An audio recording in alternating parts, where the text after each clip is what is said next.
What's up mga kagapis?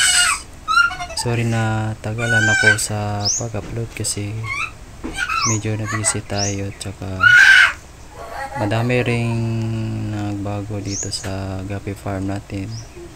At ito yung fry ng purple dragon, snake skin, yan. Tapos dito naman mga kagapis is yung fry ng RDSS ko, mga 2 weeks old pa to mga kagapis, hindi siya masyadong kita.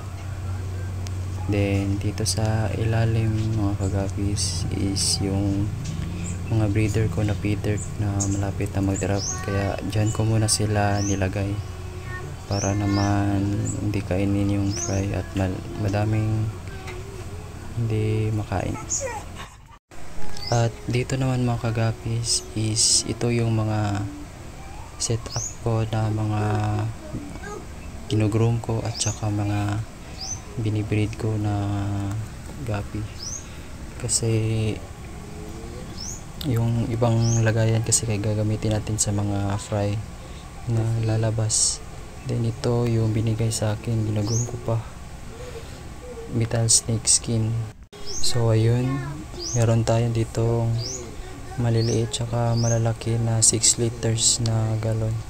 So dumami yung 6 liters natin kasi binigyan tayo ng mga kakilala natin. At dito naman yung purple muskoko na binili ko. Tapos ito yung bagong tank ko na lalagyan, bali tatlo to sila. At dito ko na rin nilagay yung Dumbo ear music ko para naman makita yung kulay. Tsaka ito yung purple dragon snake skin ko guys, yan, freebies lang yan, binigay sa atin ni Idol Dennis. So dito ko natatapusin mga kagatis kasi mag-aayos muna ako ng kalat. Salamat, peace.